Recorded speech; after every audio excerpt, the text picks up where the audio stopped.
Well, welcome everyone to this afternoon's panel. I'm really delighted to moderate this panel. My name is Ezra Kang. I'm an associate professor of psychology here at Howard University.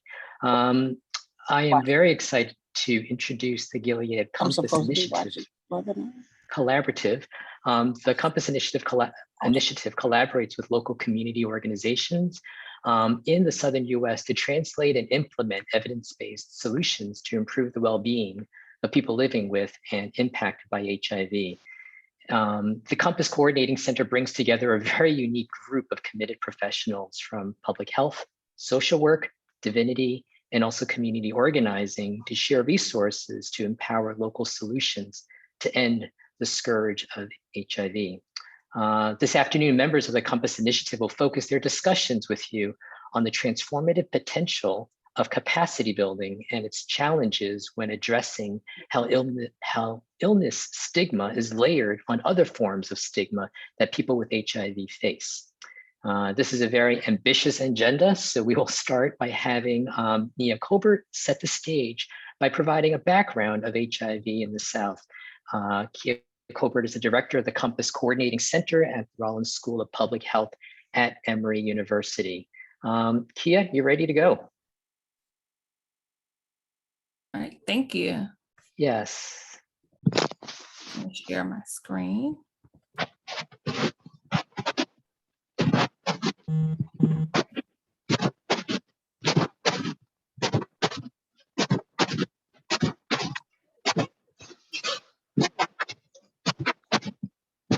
Okay. Right, thank you.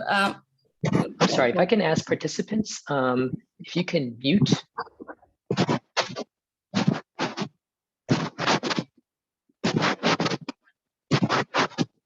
I think Wayne, if we can ask you to mute your mic. Thank you.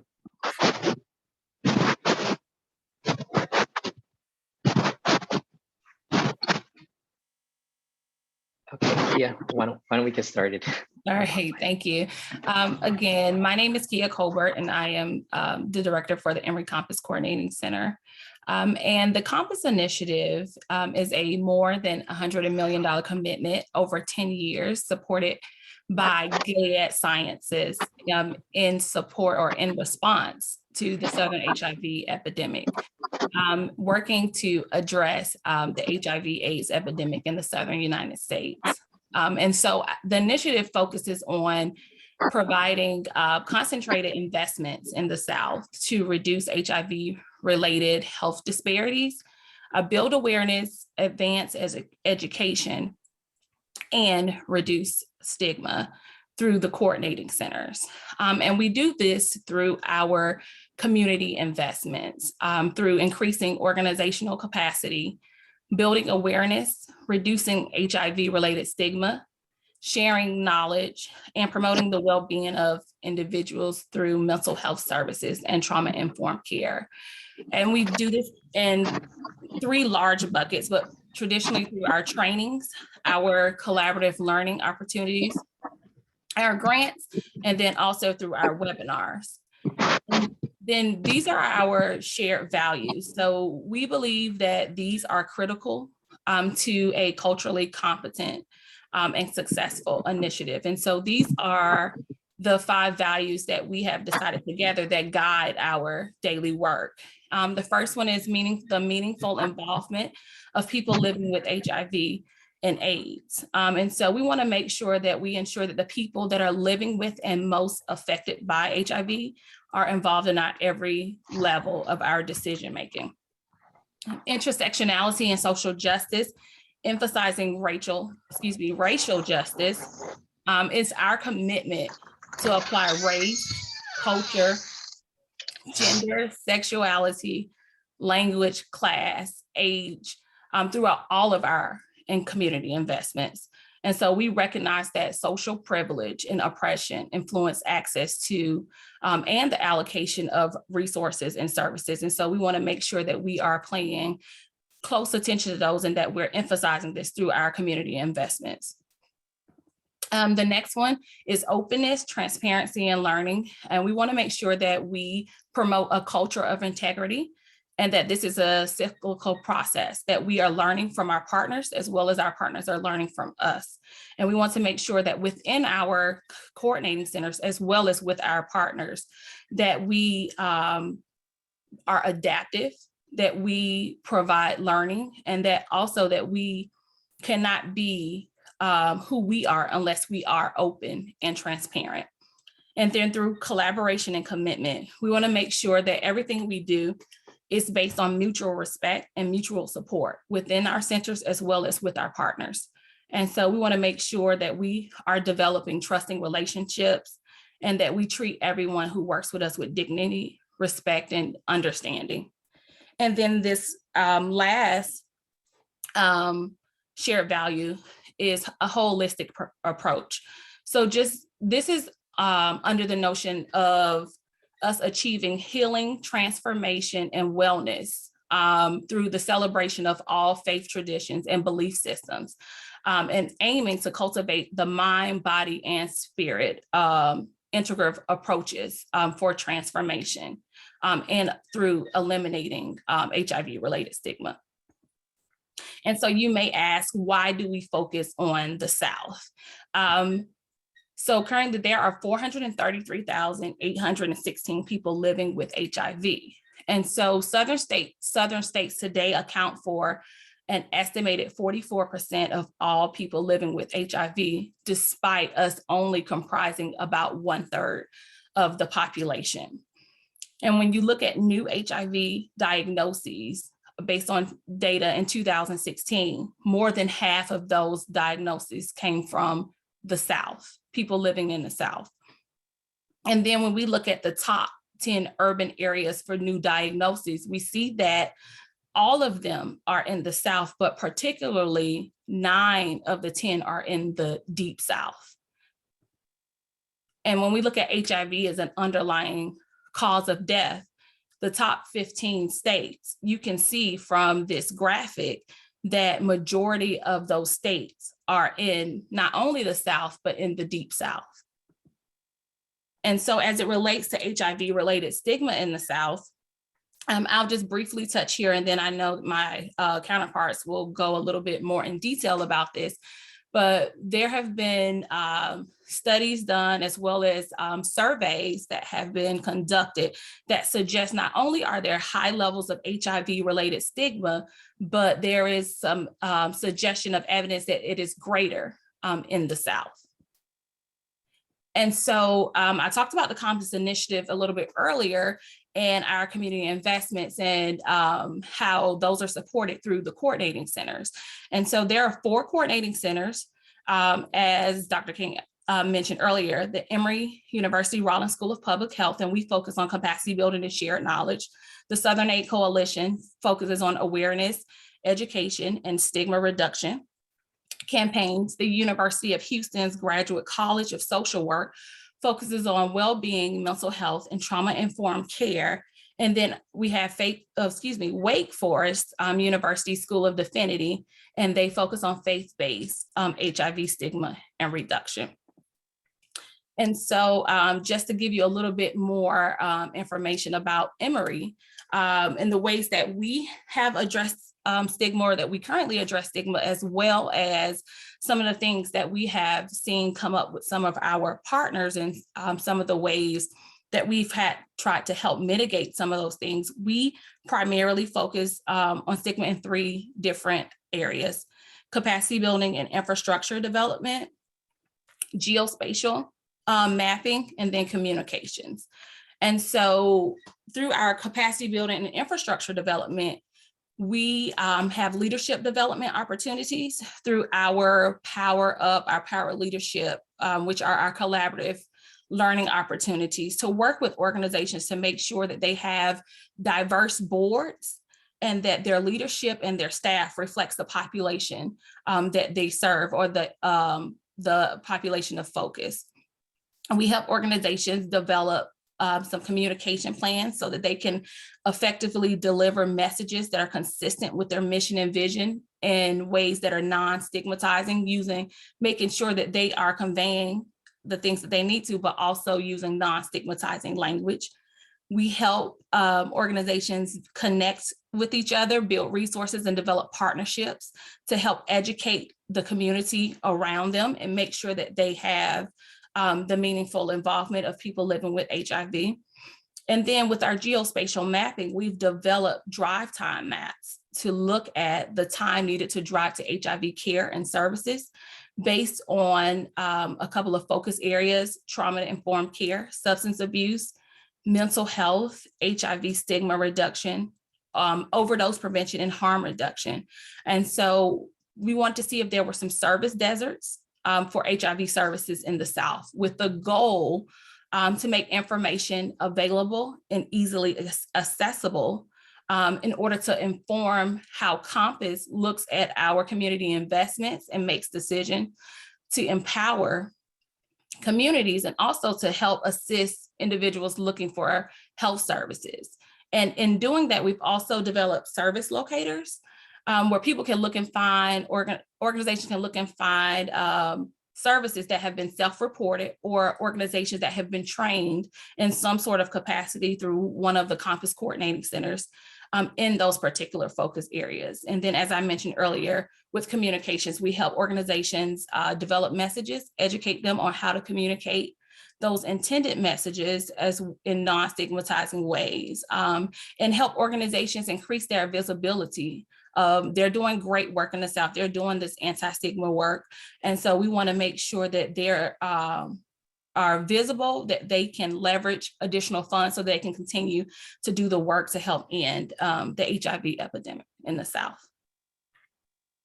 And so with that, I will turn it over to my colleague, Marcus.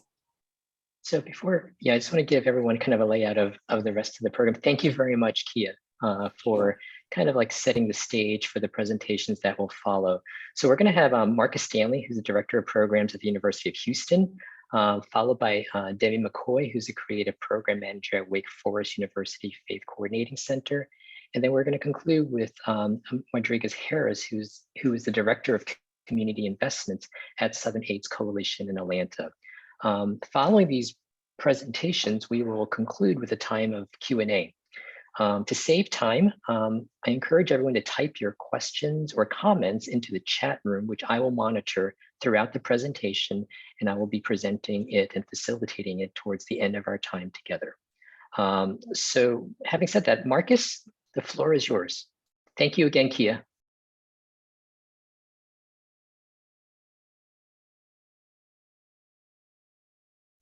Marcus, are you with us?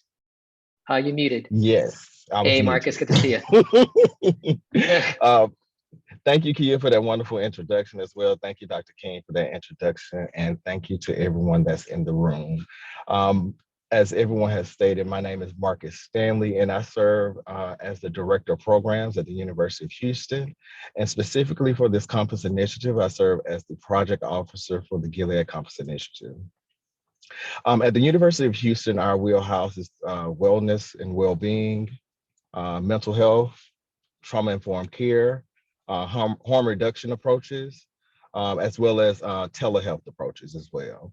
And with our contact areas, we really focus on those in those areas as they intersect with HIV. So we work with organizations, particularly within my role as the project officer. I work on the Transformative Grant. So with the Transformative Grant is a grant that is given out through the Gilead Compass Initiative for up to $100,000. And with that $100,000, organizations will submit a RFP or request for proposals as relates to whatever it is that the RFP states. And it's in our wheelhouses. So so organizations can apply to either Wake Forest, University of Houston, SAC, or Emory for the RFP. And what we do is we work with organizations in our content area, specifically with the University of Houston. We're really focused on organizational change. So how are we working with organizations to transform them, particularly to be trauma-informed? And to take trauma-informed approaches. So giving voice, choice, to those who are most impacted by HIV, as well as providing organizations with the capacity needed in order to implement trauma-informed approaches into organizations instead of just thinking program-wide. Additionally, we work with organizations to think on the macro level rather than thinking on the micro level.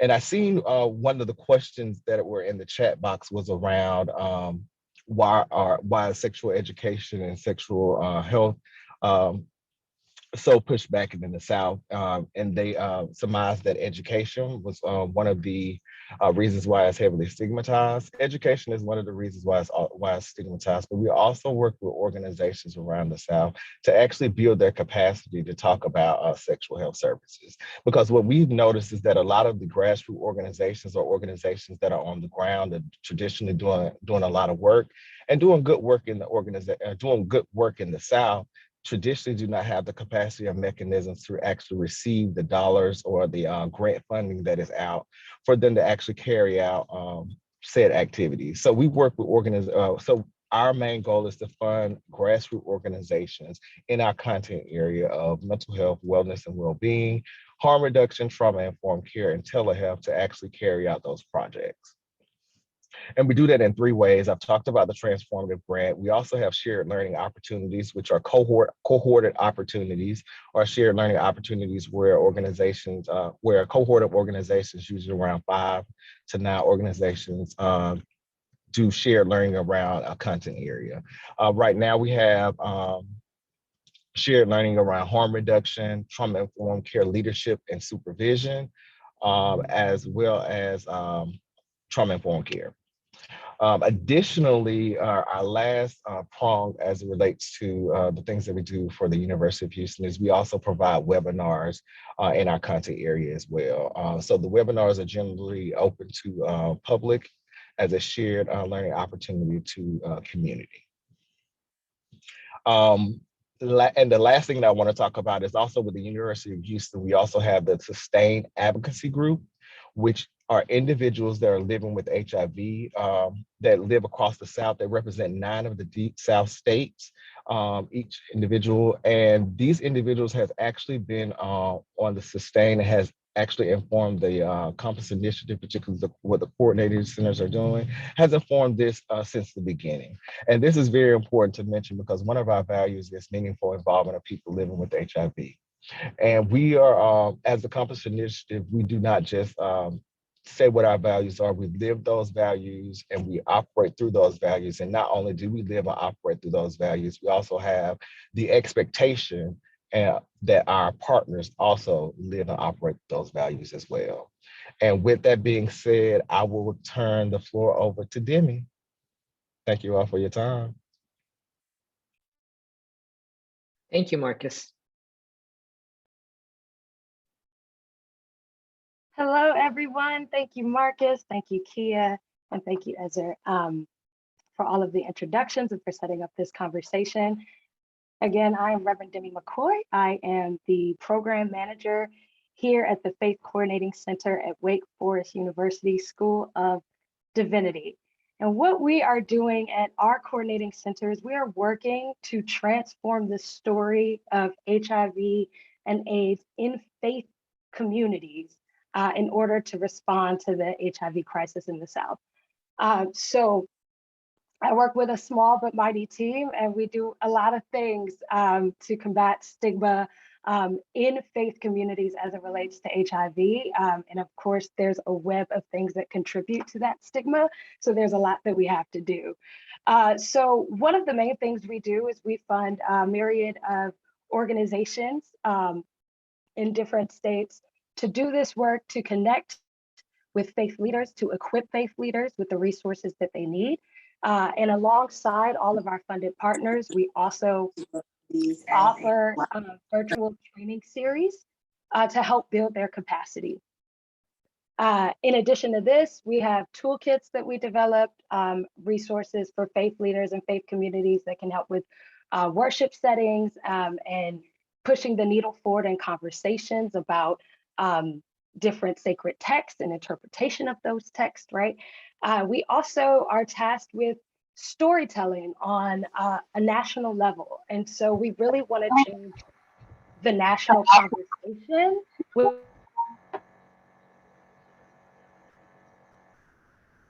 May I ask participants to please mute your mic, please? Thank you. All right.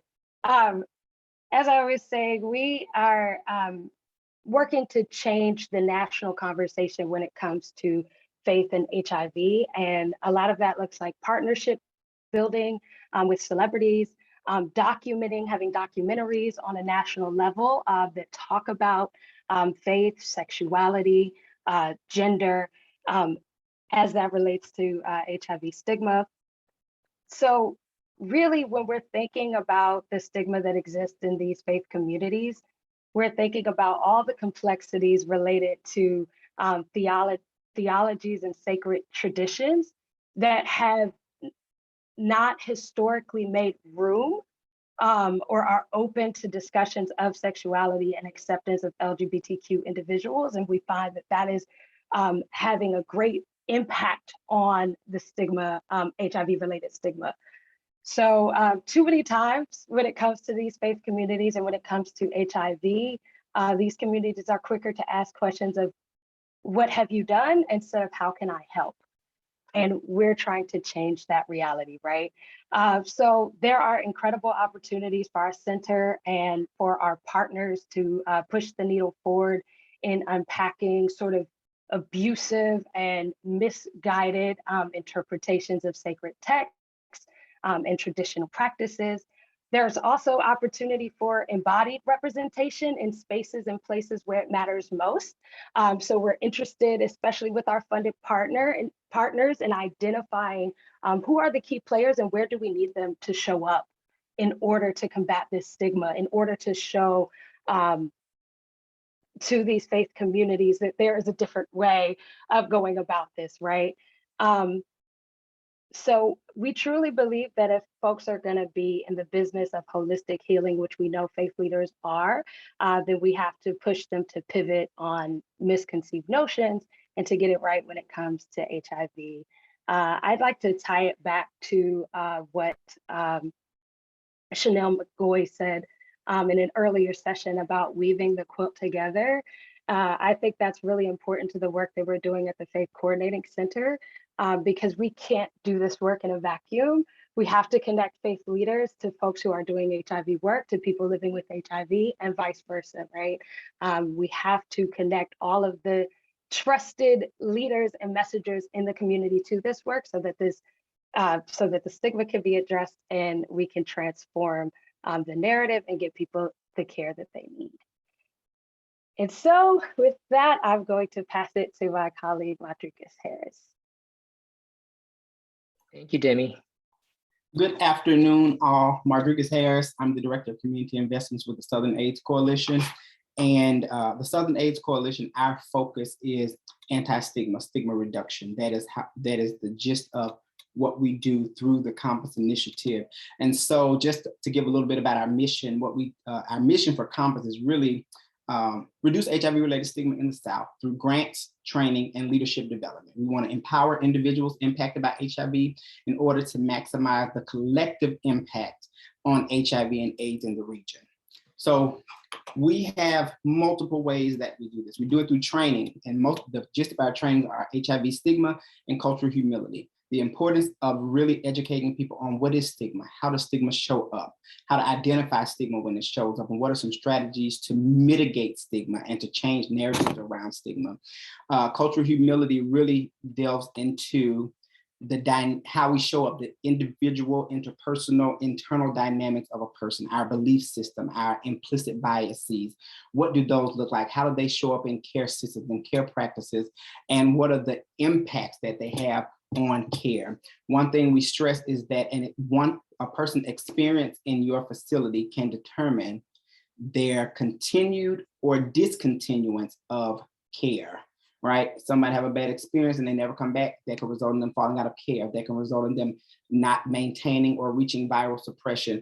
And that is opposite of what we want to do. We also do our work around anti-stigma through formative grant making, which we call SPARK, Southerners Promoting Awareness, Resources, and Knowledge. And that is a small grant up to $25,000, which allows community people to really create campaigns tailored to their areas, tailored to the needs, that are community-led, community-enforced, around changing some of those narratives, really hitting head on the areas of stigma that really show up in the spaces that they're in. And we just had the privilege of awarding over 10 new grantees that a majority of them are in rural areas in the South. So we're excited to see what that work looks like. Those campaigns can be anything from social media campaigns to billboards to whatever is necessary to reach your community. We do collective advocacy, and our collective advocacy, we started this year a Community Advisory Council, and it is made up of people from the 12 Southern states that we service. And it's really, they bring, some of them have lived experience as in being persons living with HIV. Some of them are part of communities that are most disproportionately impacted by HIV. And they really are there to really guide the work that we do, to make sure that we're moving in a way that is non-stigmatizing, because we don't want to be the coordinating center that is all about anti-stigma and we're putting out things that are potentially stigmatizing. They read over documents, they help us with language, they make sure that we are putting out clean stuff in the community so that we don't cause any harm, because that is opposite of what we want to do. Like all the other coordinating centers, we do the transformative grant process, which is the larger $100,000 grant opportunity. And that is really, we want to fund people to do interventions in their areas. They can be interventions that you're adapting to your area, or they can be interventions that you've been testing out in your area and now you feel like it's at a place to where you can do full-on implementation. You've done some process evaluation to see the responses and how it's working and how it's going to show up. And now you can do that. We also have shared learning opportunities, such as the LEAD Academy, is Leadership, Education, and Development. And that is for persons living with HIV. And the LEAD Academy really has several modules to it, but part of it is around policies. Some of it is around self-disclosure. Some of it is around finding community. It is really understanding what, like, some people have been living with HIV for years, but have never lived with HIV, right?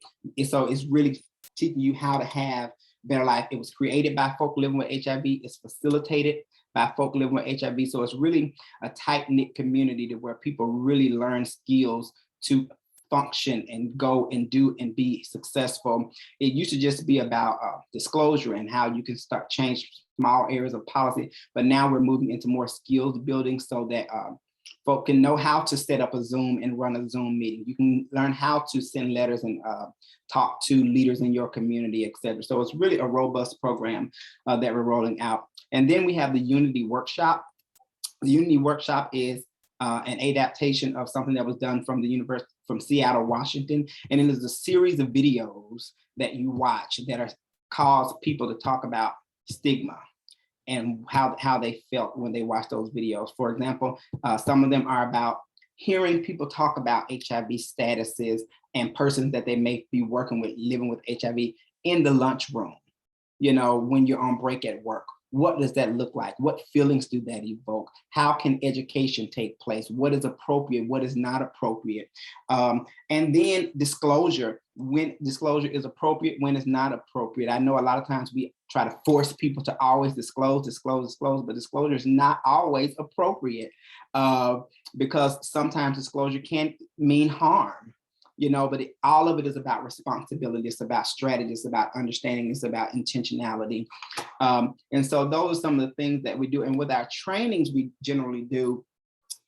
We use this definition. I just want to share this definition that we use of stigma. So stigma is a process through which we, society, create a spoiled identity for a group of individuals. We identify a difference in a person or group, for example, a physical disfiguration or behavioral difference people assume to be promiscuous, and then we mark that as something negative or a sign of disgrace. So identifying a mark as bad allows us to stigmatize the person or groups. Stigmatized people lose status because these are signs of shame, which other people regard as showing they have done something wrong, which could be sinful or immoral, right? So we talk about this spoiled identity. Why do we call it spoiled identity? Because there's a group of people that believe what they believe, How they believe, how they navigate, how they move is the way everybody should. And the moment you identify somebody that operates outside of that circle or outside of that bubble, we mark their difference as something bad. We mark their difference as something that needs to be fixed. We mark that difference as something that needs to be changed. And that's not always the case. So that's why we call it the spoiled identity. Most of us can probably relate to having some spoiled family members, some spoiled friends, some spoiled partners, and that things should be the way they want them to be. But we know that is not always the case. And so those are really the way that we do. And in all the things that we build, we want to make sure that we're mitigating harm. We're not causing harm. We want to intentionally identify areas of stigma, how stigma shows up. We focus on the ecological model as well, so that people know there's individual, interpersonal, organizational, community, and public policy. All of these factors play a role in how people are stigmatized, whether it is from an external force or an internal force. And most times when stigma hits us, particularly folks in the South, from all those external forces, sometimes it becomes very difficult not to internalize and believe what people have said about you or what people have told you since you were a child or since you've been navigating certain experiences. And so the sole job of what we do at the Southern AIDS Coalition is to really reduce stigma, create anti-stigma programs, training, and our trainings are tailored for providers so they can provide culturally appropriate, non-stigmatized care practices to people living with and or impacted by HIV. And so that's what we do. That was a peek into some of the training that we do. We also offer them free to people across the South, of course, to where we can delve into it a little bit more. So that is Southern AIDS Coalition. Thank you all for listening. Great, thank you, Rodriguez. Thank you all the panelists for just giving us a glimpse of the extensive work that you do. I don't think I ever moderated a panel where everyone is so spot on with the time. This is unprecedented for me as a moderator, so thank you very much. I see some activity in the chat room. I have lots of questions for our panelists. I wish we had more than just an hour to kind of go over some of these questions. But I want to start off by asking, Kia, with your presentation, you kind of gave us a background of HIV and specifically HIV stigma in the Southern US. We all know that people living with HIV is not a monolith group. I'm actually very curious to hear from the panelists, are there currently any subgroups of people who are living with HIV that are experiencing not just illness stigma, but we always talk about layered stigma, right? Other forms of stigma, other forms of spoiled identity. Are there groups that are more susceptible to these different types of stigma currently in the regions where you work? Yeah, thanks for that. I think they are, and I think it's when you think about the South and you think about why we're doing this initiative in the South, I think that right there answers the question of, are there people that are more susceptible? And I think some of the reasons around that are the misinformation that is given, I think, in the media, as well as that's passed down from generations to generations. I think when you talk about, there's fear around people living with HIV. I think there's a lack of awareness, and there needs to be more education. You think about outdated beliefs. And then, particularly in the South, you think about policy and access to care, Medicaid expansion, people being able to access their care for HIV, and then cultural norms, I think play a huge part as well when you think about people living with HIV, stigma, and the South. Yeah, can I do a deeper dive into your comment? We talked a lot about education. We talked a lot about misconceptions. Can you speak a little bit more about specifically what areas of education do you find to be lacking that contributes to stigma? And also specifically what misconception? So I'm thinking, Demi, of your work with faith communities. Are there currently any trending misconceptions towards any particular group of people living with HIV? Yes. Yes. No, go ahead. Finish. No, go ahead, Kia. I'm sorry. No, I was just going to say, you know, when you think about transmission around HIV, I think that is one area of misconception and misinformation that people don't. I think also the population, people think that this is the, you know, quote, gay man's disease, and that only people that are LGBTQ are affected by this disease, and that's not true. And I think that is one of, you know, the reasons. I'll let Demi speak to the faith community, but you know, I think that you know, what we hear in the media around HIV is also a big contributor to some of these misconceptions and some of this misinformation that we hear about HIV, particularly in the South. Interesting. Thank you, Kia. Demi? Yeah, and I think one of the things we run into time and time again with the conversations we're having is a theological misconception that doing HIV work or supporting people living with HIV somehow negates one's faith or goes against their theological beliefs. And so we're having to undo a lot of learning that has been misguided by faith leaders past, right?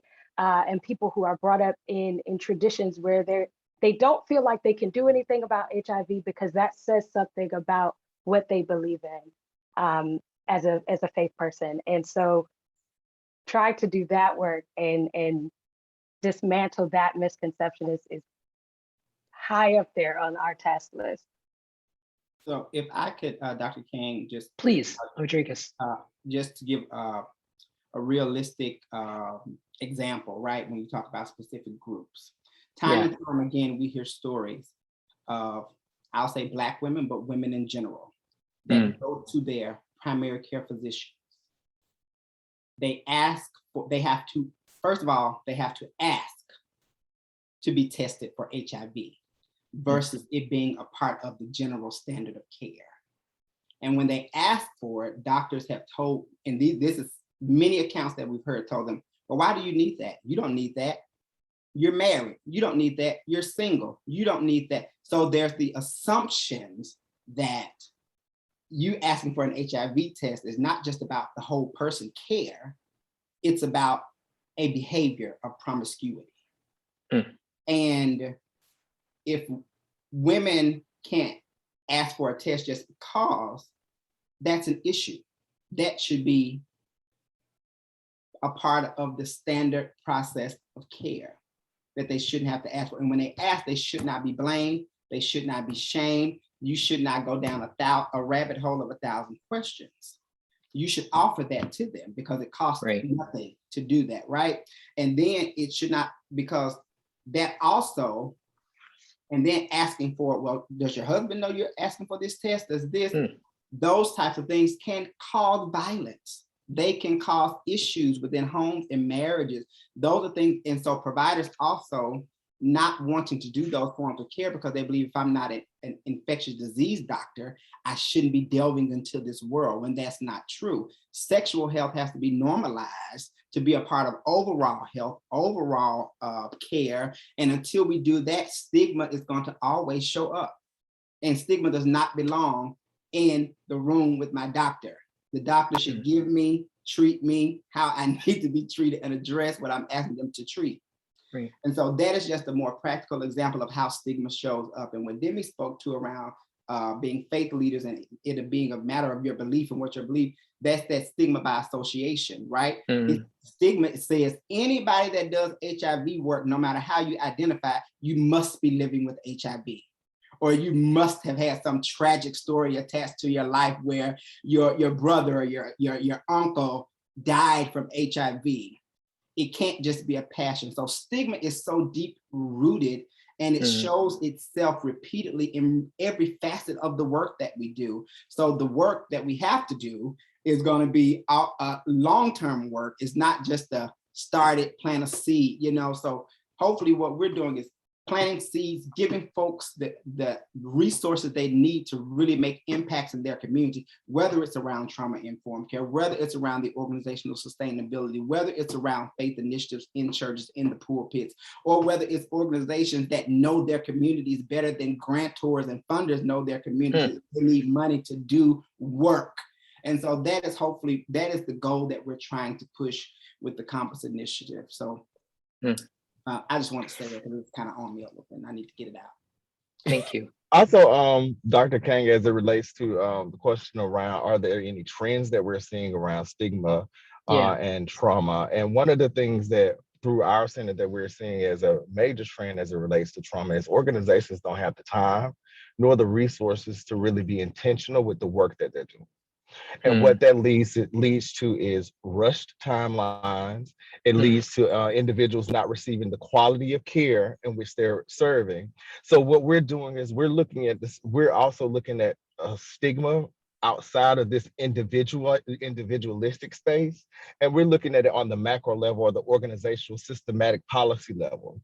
So we're also looking at some of the trends that we see. There are a lot of stigmatizing policies that are in place in order for individuals to even seek care.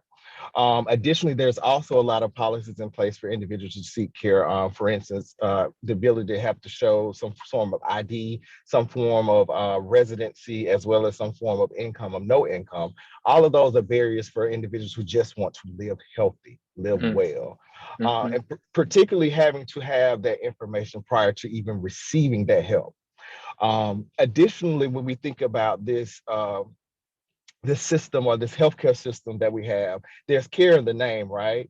But that care is associated to money. So all of the care and everything that we're receive as it relates to like this healthcare, this healthcare is also a business of profit. So it's what can I do to get the biggest bang and the biggest buck, regardless, and it's putting profit over people. And what we're doing is trying to change that conversation, that stigmatizing conversation, because a lot of times it pits individuals against each other. Who can we see or who do we need to see first in order to receive care? And it kind of pushes others to the back. And then it also pits populations and groups against each other.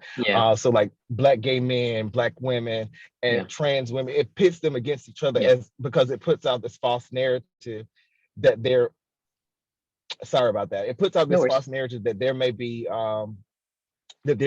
competition or limited resources in order to address the issues that are within the population.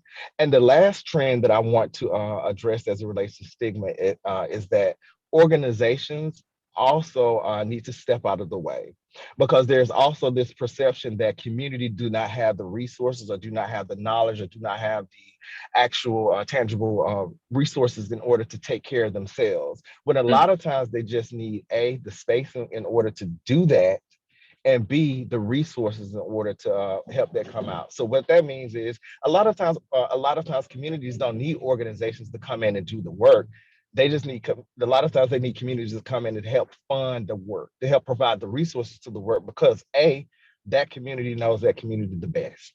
Yes. So there's nothing that an academic or someone that lives outside of that community could come in to do to assist to tell that community what they need. Secondly, we have a role as it relates to particularly academics of translating what we know to human terms, regular lay language, as well as having those communications and things that we're having with laypersons communicating in the academic world, because so that those two worlds can meet.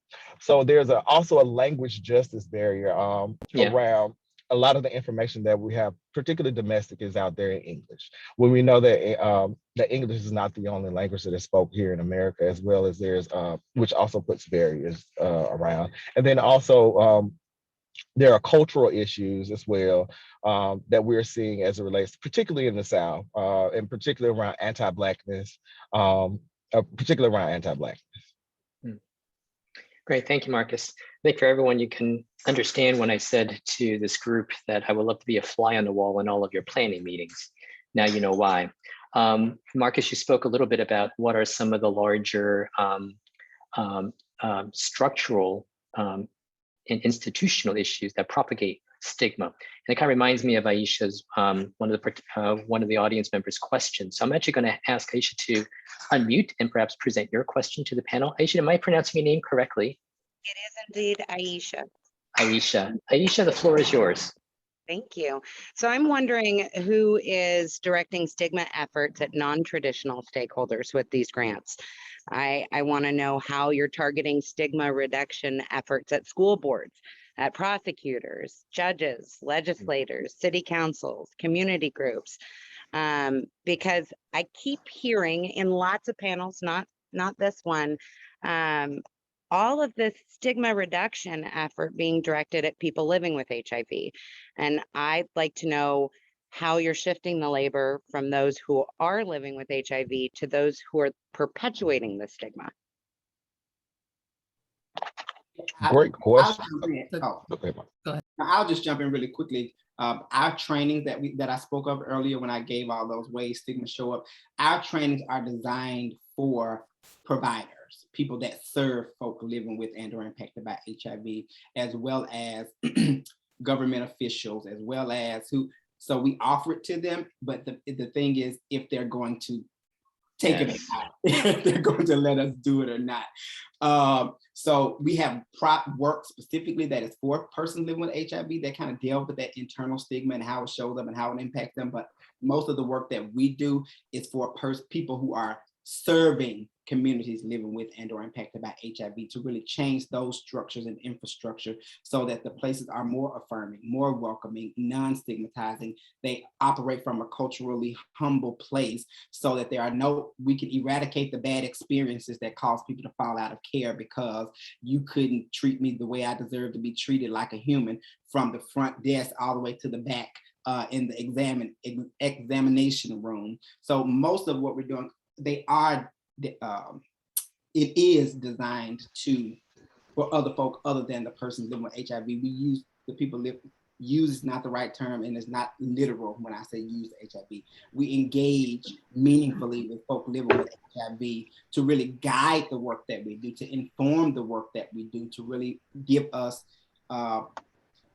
address the issues directly of what's happening. We know from experiences of having done the work for the amount of time that we do, but we do know even if some of us are living with HIV, we're removed in a sense because we're doing the work every day. So our experiences and how we navigate those systems would be different than someone who is not doing the work and that lives and that go through the general facilities or general offices and get Ryan White and do all of those types of things. So we want to make sure that those voices are heard and they inform as well as are participating and really leading and guiding the work that we do. I think for us to really engage with like prosecutors, judges, legislators, city councils, community groups, etc., that are perpetuating the stigma, we have to really, we start with like the boards of these organizations because they are made up a lot of times of those very people that you mentioned. So if we can train boards of these organizations, then that information can be passed on and then we can get into some of those spaces. So we offer it a lot of times, but people have to be willing to accept it. So yeah. That was my immediate response to that. But yeah, we always can do a better job. We all can do a better job and be more intentional around work that we do. So I think that was a phenomenal question. And thank you for. Yeah, and I'll add to that.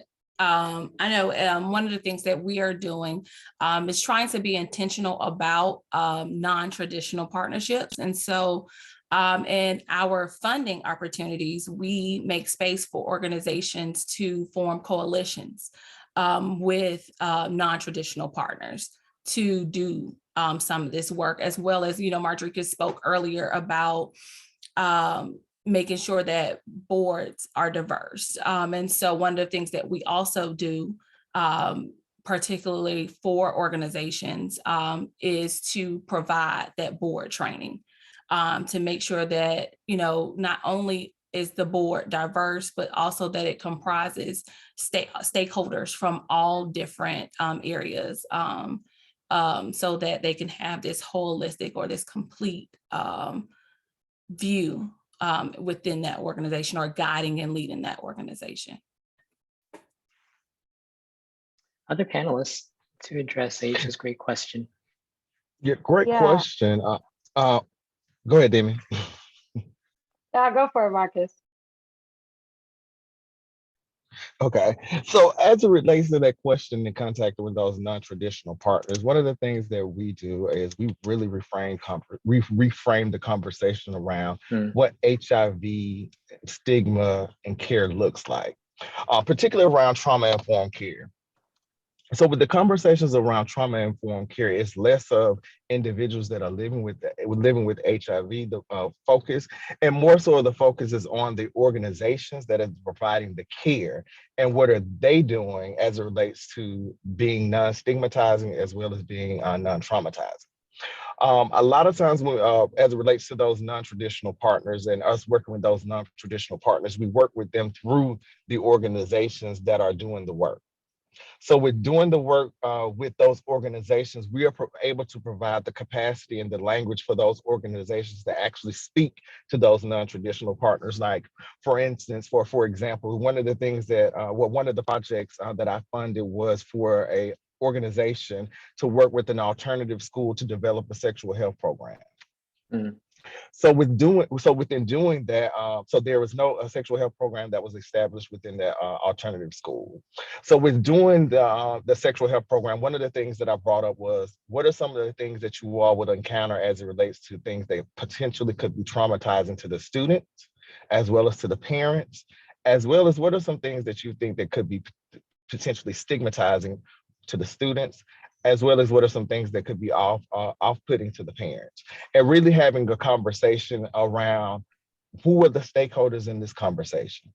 And with identifying who are the stakeholders in this conversation, the first thing that I had that organization to do is really to have a stakeholders meeting to talk about what are the goals? What are the goals here? So to actually get some sort of equal footing or some sort of common goal as it relates to those stakeholders so that everyone can move forward towards that. So as it relates to like directly working with those entities, i.e. school boards and things like that, we all know that there's a lot of red tape, there's a lot of bureaucracy just to even step foot into those spaces, and to even try to even put a scratch on the policies that they have that may be traumatizing and stigmatizing. So the way that we do that's just through auxiliary groups that they do work with or organizations that they do work with and infiltrating through that way. thanks, Marcus. Yeah, and I was just going to add that with the work we're doing at the Faith Coordinating Center, we're working with faith leaders, and we truly believe that faith leaders are the ones who have the connections in the communities, especially in the South, to the prosecutors and the judges and the legislators. And they have so much influence and impact on how those conversations are going. So if we can work with faith leaders so that they are not only working on not perpetuating stigma in their churches, but in their communities, we can really affect change in a lot of these Southern communities. And so that's really the whole of what we're doing is getting at that, I think. Yeah. Well, Aisha, you definitely opened up a can of worms, because I'm going to follow up on your question specifically to Demi. I'm going to push back a little bit. I know that you don't mind, you love pushback. Okay. So my pushback is this: the folks that basically come to your door, that ask for TA, that want funding to mitigate stigma in their communities, these faith leaders, wouldn't you say that this is a self-select sample? Like the faith leaders who really need to work on reducing stigma in their community are those who have these misconceptions about HIV. Your group is perhaps the last group they're going to go to for technical assistance. Is that a correct assumption? I see, Marcus, you had your hand way up. Okay, so that's always my working assumption, is that your services are requested and are desired by people who perhaps need it least. Does that logic make sense, or am I completely off? Marcus, you're going to tell me I am completely off, but but thoughts on that? I'm curious what Marcus has to say, and then I'll follow up. Okay. Okay, thank you for that. That is a common misconception that individuals that enter in this space already have a thought process of where they're going. A lot of times when people enter this space, they're only entering this space because they see grant dollars, particularly within the field of HIV. So when they enter into this relationship that we have, particularly around our values and the way that we work, it's usually a step back around like, whoa, what is all of this? Mm. And we really have to work with those individuals who show up and say like, hey, yeah, I want to do this. And say like, if you really want to do this, particularly around my area of trauma and trauma-informed care, is that, okay, with then doing this, yes, this is an organization. However, it will cause some sort of internal, some sort of difference as it relates in the way that you operate within yourself day to day. And what I have found in my experience is that no one has expected the outcome from which they have experienced, particularly around how trauma shows up for them personally. So as it relates to them showing up in the room, they show up in the room and sometimes they show up in the room because they have an idea. And sometimes they show in the room just because there's money in the room. It's very rare have I had someone show up in the room that has everything together, or someone that shows in the room that is 100% ready to go, or 100% not ready to go, but 100% on track, or 100% ready to take that leap forward. Absolutely. And then, but to your question, the reason why we focus in on them is because then they go back to the communities and have those conversations with individuals who are not ready to step into that space. So before I go to Demi, I want to kind of like just follow up on this thread with Marcus. Mm-hmm. I'm going to push back a little bit on you too, Marcus. Okay, to say this, I'm not talking about trauma-informed care. I'm talking about, let's say, if Demi, your group does something on like more of a theological understanding on how to perceive and regard and treat someone who's living with HIV. Let's use that as an example. If I am a faith leader who A, doesn't believe that HIV is a problem, B, believe that somehow people living with HIV deserve their condition and have no place in my church. I'm saying this hypothetically. Wouldn't you say that that's the person who needs the most, that leader needs the most, for lack of a better word, education? And if that's the case, wouldn't you assume that that person would be the last person that would be seeking your services? I guess that's where I'm kind of getting at. Does that make sense, Marcus? Or am I still off? Say that last part again. The last part Yeah. kind of threw me off. Yeah. So if I, A, don't believe that HIV is a problem, B, I believe that somehow because of my theological understanding, people who are living with HIV deserve their condition. Now, if I have those beliefs and those premises, that's what I instill in my people in my congregation. Why would I even seek the services that's offered by Demi's group? Because I don't see it as a problem, but yet I am the person that needs those type of services the most in order to make a change that Aisha was referring to. Does that make sense? That's where I'm kind of going with this. Yeah, I kind of hear what. Yeah, I get what you're going with that. But as well, if you're that person that has that belief, one of the things that I always say is you can't change what someone believes, right? That's true. If that is your true core belief, there's nothing that Demi, myself, or anyone on this call can do to change that. So as it relates Rodriguez to has a chance at it, but that's my opinion. Right. But anyway. But as it relates to that and our efforts, as it relates to efforts, effort will be more spent with individuals who may show up in the room with a little light who are on the fence. Exactly. Got it. So if we were working with someone who's more bullhead around, no, this is what I believe, then we would spend more of our times and more of our wills and more of our efforts trying to convince this one person or this one congregation around why people living with HIV is important, when that's not the argument that we're having, that people living with HIV are important, they should be loved. The conversation we're having is how to love, how to be in community. So the conversation that we're having isn't to change minds. The conversation that we're having is to incorporate and to build capacity of the minds who are ready to work. I love this Yeah, group. Okay, Demi. I will add to that the folks we are working with, I think, there's a difference in wanting to work with us and wanting to get the funding, right, to serve people living with HIV. And then you walk through the door and we're like, okay, let's address stigma.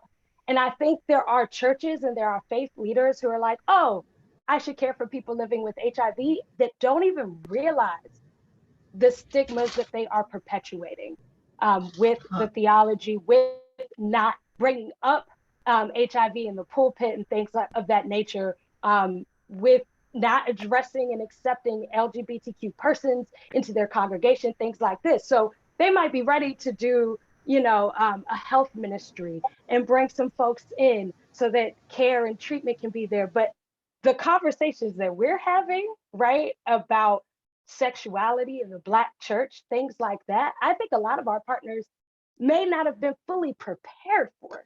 We've partnered some of our funded partners with artists like Lil Nas X, right? Not just thinking about people of faith in the traditional way, right? But what about people who don't ascribe to that and ascribe to other types of faith, right? Yeah. And so partnering, some of the people we work with artists like that and artists in their communities, and like, how can we really address the stigma? How can we dismantle the theologies that are actually harming people when they show up in these spaces seeking holistic care? Yeah. And if I can add, I think that we also have to meet people where they are, and I think that, one of the things that is unique about the coordinating centers is that each one of us has our own focus area, but collectively, we address, I think we bring like this holistic approach. And so there may be someone that maybe they do feel that way, but they may need a strategic plan, or they may need financial help with their organization, or they may need some kind of communication help or some internal management. And so they come in the door because they want, like as Marcus said earlier, they want grant funds so that they can build their organizations. And then through the door, we work in partnership with the coordinating centers. And so they get some education while they are working on while they're working on their organization, because they work with consultants who are experts, in the field of capacity building and have done a lot of HIV work with communities. And I want to. And I also. No, I was just going to add a piece to it. I think even with faith folk, like I am a faith person and I do faith work. I'm not the faith coordinating center, but I think part of that discussion is language, right?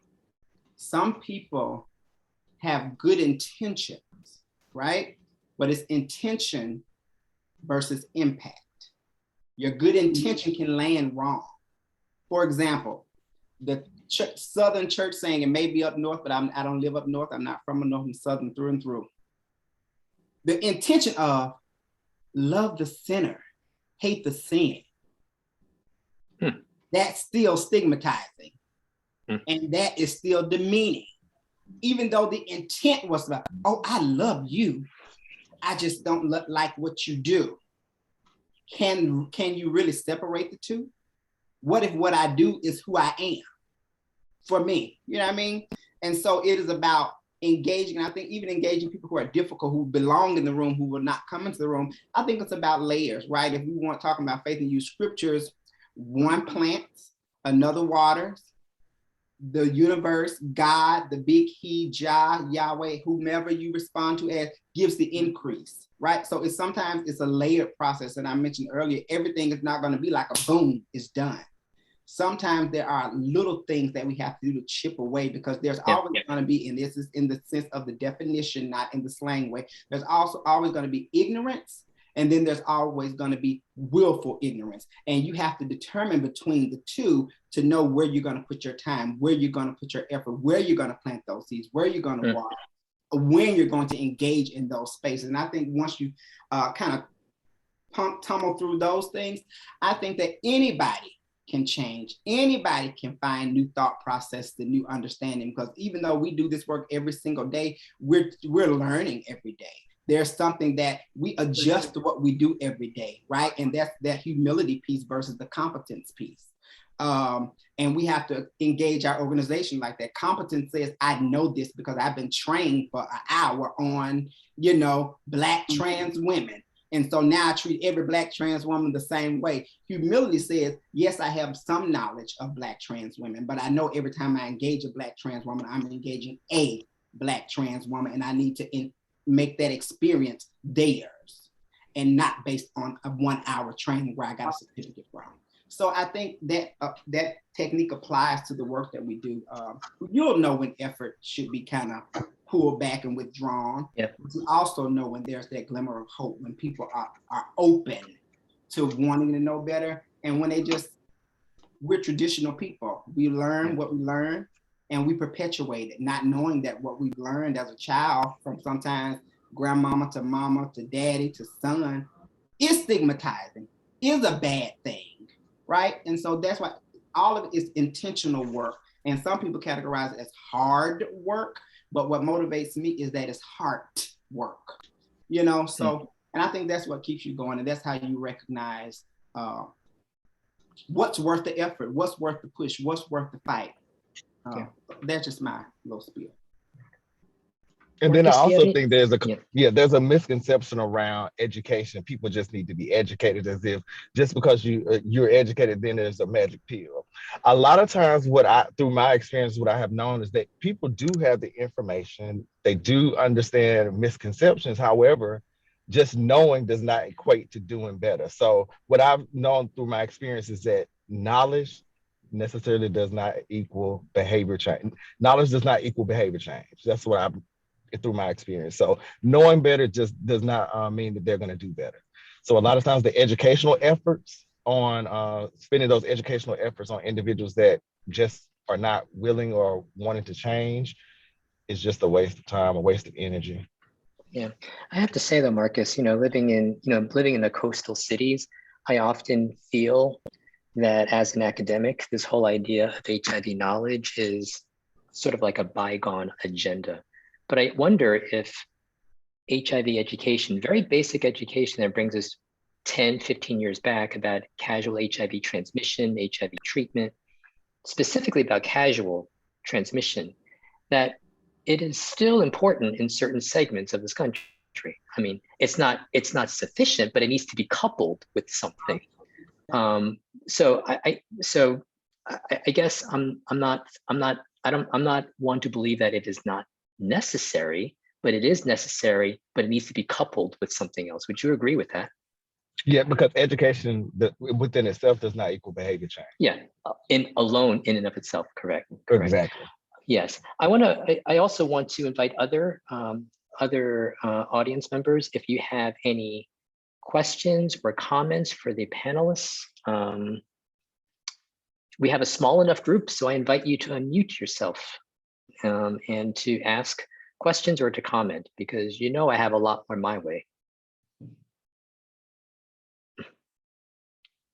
Okay, if there aren't any, yes. No, I was gonna say, I feel like with you, we're like, what is this test question gonna be? Are we gonna be able to answer it? We're with Professor King. I love Oh, no way. Marcus is like, so come on, bring it on. There you go, bring it. Okay, I do want to end with this. We have about 10 minutes left. I want to end with this question. Rather than to ask what you would do with a certain amount of funding, I want to ask each one of our panelists to briefly respond to this. If you can enact one policy, state level policy, that you think would significantly make advances towards mitigating or decreasing stigma for a particular group of people who are living with HIV, what would that policy be? I'll go And first. there's a guarantee that if you propose this policy, it's going to pass. It will even pass bipartisan. Okay, what would that policy be? Dream big. I will go first because. Go ahead, Rodriguez, talk to us. For me. Criminalization, HIV criminalization. It is rooted in antiquated, unscientific backed principles. What are you proposing though? What's the policy? What are you proposing? That criminalization laws be either completely eradicated or updated to meet where science is, and there has to be an absolute ability to prove that someone intended to harm you or to pass HIV on to you versus just somebody's word that comes out of their mouth. Because right now I can say that Rodriguez intended to give me HIV, and before I even get a trial, I'm in the papers, I'm arrested, my reputation is ruined, I am, and so my first step would be to eradicate HIV criminalization laws in their current state because they are antiquated and not rooted in science and where we currently are in the age of viral suppression, undetectability, and even further, we do know everybody cannot reach viral suppression, and there also should be a clause in there that covers folk that cannot reach viral suppression, because a lot of times we talk about viral suppression and it is stigmatizing to not include the comment that some people will never reach viral suppression for a myriad of reasons. So that would be those laws that I would that I propose, because people hear it and they automatically assume the way it's reported on. Right. So. Okay. Marcus almost jumped out of his seat. So Marcus, you cannot use that policy idea. That's okay, right. you I have want to to go think first. of another one. I know. Listen, I'm the moderator, okay? So you have to think And of look, another and that's why I almost jumped out my seat, because I was like, and watch, Dr. Kango come back and say, you can't repeat. one. Okay, next, anyone? Demi, Kia, Marcus? I will go. That's a good question. I don't necessarily know what the specific policy would be, but it would be something around access to care, and having, sometimes people can't afford their care and treatment, and that becomes a barrier to being in care. So it would be some sort of policy that takes away the barrier for people living with HIV or who want to be get on some sort of HIV prevention to have access to care. Great, thank you, Kia. For someone Dem- take that. Demi? Or Marcus? So it was a policy for stigma, right? Yes. To address stigma. So I'm gonna say reparations for marginalized communities is a policy I would want to see, because I believe if we don't have to carry these financial burdens, a lot of this stigma could be addressed way sooner, because we're not worried about the sort of triage that we have to do to get folks into care. So yeah, that would be the policy I would want to see. Thank you, Demi. All right, Marcus, the pressure's on you, brother. So lastly, I would institute statewide policy of mandate a middle school sexual education and comprehensive sexual education to not just heterosexual sex, but also homosexual sex. So just a comprehensive sexual education curriculum, so individuals can be have that knowledge of what sex is, what sex is not, what are the consequences of sex, as well as also talk about those enjoyments and those pleasures of sex, because a lot of times that conversation is left out, particularly when we're talking about individuals of school age. It's always the bad stuff. This is why you shouldn't do it. Then they experience and they're like, hold on, wait, this is not so bad. I actually may like this, and keep going. And then it's like, yeah, So what you just said was null and void.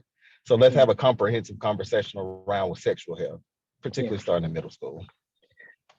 Well, panelists, Marcus, Demi, Rodriguez, Kia, thank you so much for, again, just showing us and sharing a glimpse of the expansive work that you and your partners do. Really, I'm very, very grateful for a very stimulating conversation. And I asked that last policy question because I know this is being recorded, and I am going to send a copy of this recording to Majority Green to see whether or not she would enact any of this. So, well, doubtful, but we'll go there, okay? Are there any closing comments before we call this a wrap for this panel? I just want to say thanks for the opportunity to share. Hopefully we said something that was pulls the strings of your heart, that resonated with you. Hopefully you learned something from us, or something that you already knew was brought back to the forefront of your mind. So, and it's just always a pleasure when you get to share with people, and when they get to ask questions. So I should definitely thank you for your questions and challenging us to think deeper and go further. Certainly appreciate that. So, and thank you, Dr. Kane, for moderating this. So I'm super excited, and I'm glad I got to do it. Great, Absolutely. thank you, Rodriguez.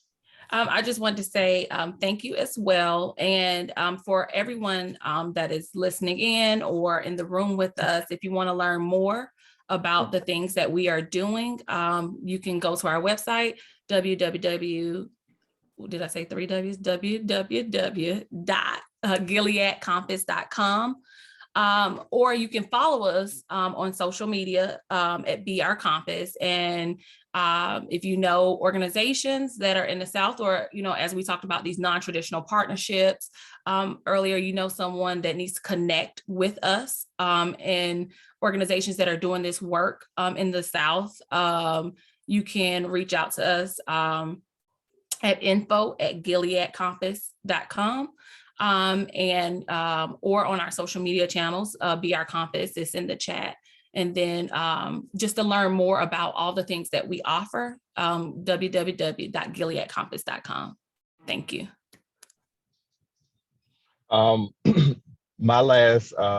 My closing remarks will be around, even though this is a conference on stigma, I talked a lot about trauma today. Yeah. One of the results of stigma that people experience is trauma. So till stigma is eliminated, I think we also need to learn how to take up trauma-informed approaches, particularly when dealing with each other. So I encourage everyone to look up trauma-informed approaches, trauma-informed care, to see what that's all about. And I encourage you all to live through those principles and values as well. They're life-changing, I promise. Thank you, Marcus. And I just want to say gratitude for having this discussion, gratitude to all my colleagues and to everyone on the call for continuing to be in the work and to do the work. You can reach us on social media at Faith Campus WFU, or email us at campus@wfu.edu. Appreciate the time. Thanks. Great. Thank you, everyone. And have a very good evening for everyone else. Thank you for joining us. Until next year. Bye. Bye, everyone.